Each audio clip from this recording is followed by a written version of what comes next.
चलिए साथियों, नमस्कार, आदाब, जय श्री राम। मेरा नाम अर्जुन है और इस वक्त मेरी मौजूदगी नगर पंचायत गौरबादशाहपुर के ऐतिहासिक नवयुवक रामलीला समिति के साथ है। रात के लगभग 11:15 का वक्त हो रहा है और पूरी की पूरी रामायण में, पूरी की पूरी रामलीला में अगर आप सबसे जिंदा किरदार किसी का समझ पाएंगे तो वो मर्यादा पुरुषोत्तम श्री राम का है, वो चक्रवर्ती सम्राट श्री राम का है, वो दशरथ नंदन श्री राम का है। और इसे रुपहले पर्दे पर जी पाना बड़ा कठिन काम रहता है। मेरे साथ नवयुवक रामलीला समिति में राम का किरदार निभाने वाले अमित भाई हैं और इनसे मैं बातचीत करने की कोशिश करूंगा कि कब से इन्होंने राम के किरदार की शुरुआत की और कैसा इनका जुड़ाव रहा। अमित जी, बहुत बहुत स्वागत करते हुए एक सवाल के साथ शुरुआत करेंगे। सबसे पहले तो मैं ये जानना चाहूंगा व्यक्तिगत तौर पर अमित कौन है और अमित को कब से चस्का लगा कि नहीं रामलीला में राम का किरदार निभाया जाए? जी धन्यवाद। सबसे पहले तो मैं अपने बारे में बता दूं, मेरा नाम अमित कुमार प्रजापति है। मैं गौरबादशाहपुर का ही रहने वाला हूं और श्री गांधी स्मारक इंटर कॉलेज बरदा में हिंदी विषय का अध्यापक हूं।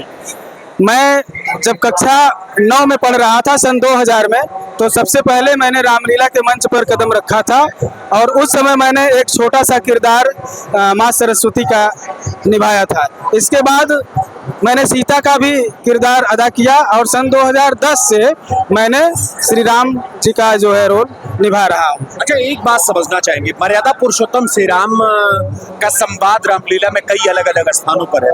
एक संवाद उनका दशरथ के साथ है, एक संवाद माँ सीता के साथ है, कैकेयी के साथ है। सबसे पहले एक संवाद जो मुझे बड़ा प्रिय है, वो जब 14 बरस का वनवास प्रभु श्री राम को कैकेयी के कहने पर मिलता है, वो राम बात क्या करते हैं दशरथ से, जरा वो संवाद को बताएं। कैकेयी के कहने पर जब श्री रामचंद्र जी को वनवास हो जाता है तो वनवास जाते समय अंतिम समय में वो अपने पिता श्री दशरथ से मिलने जाते हैं और उस समय दशरथ जी अचेत अवस्था में पड़े होते हैं। वहां पर श्री रामचंद्र जी उन्हें ढांढस बधाते हुए कहते हैं कि हे पिता, कष्ट समयानुसार सब भांति सहन करना अच्छा, यह मंत्र आप ही का तो है, दुख में धीरज रखना अच्छा।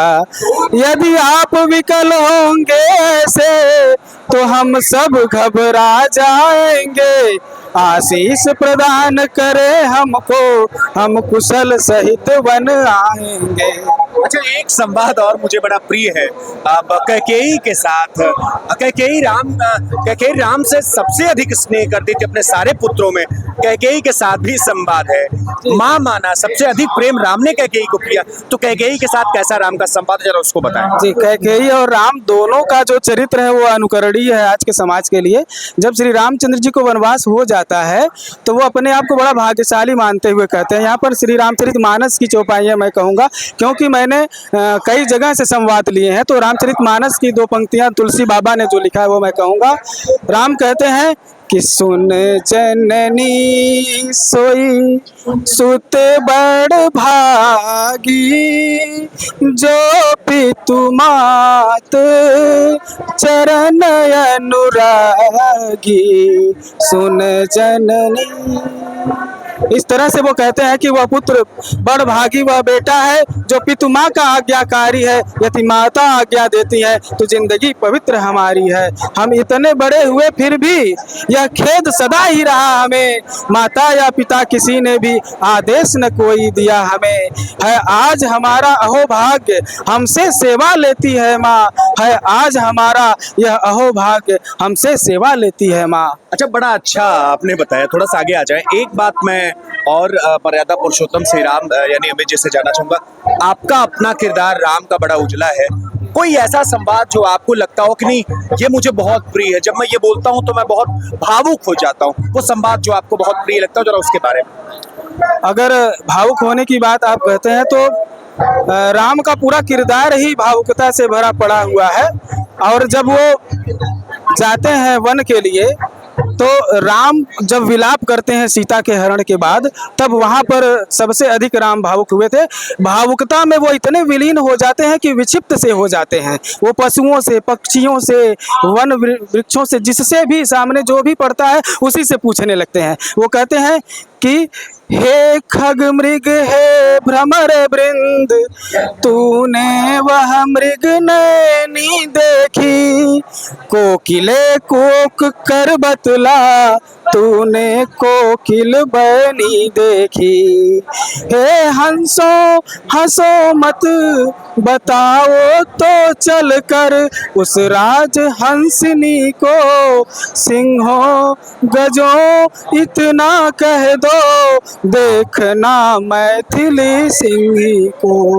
तो इस तरह से राम विलाप करते हैं और कहते हैं कि हे पहरेदारों वन वृक्षों बोलो वन देवी किधर गई, हे कुटी कुटी तू ही बतला वह इधर गई या उधर गई। वाह, बहुत बहुत उम्दा। एक बात और मैं जानना चाहूंगा आपसे। अब मैं मूल बात पर आता हूँ। राम का किरदार आप निभा रहे हैं। वास्तविक जीवन में राम बनना किसी तपस्या से कम नहीं है। समाज में रावण बहुत हैं, राम बहुत कम है। आप राम का किरदार निभाने के नाते समाज को आज के परिवेश में क्या संदेश देना चाहते हैं? जी, मैं समाज को यही संदेश देना चाहता हूँ कि हम लोग हर साल रामलीला जो खेलते हैं, रामलीला का मंचन करते हैं, हमारा उद्देश्य ही यही है कि मर्यादा पुरुषोत्तम श्री रामचंद्र जी के चरित्र को आप लोगों के समक्ष प्रस्तुत करना।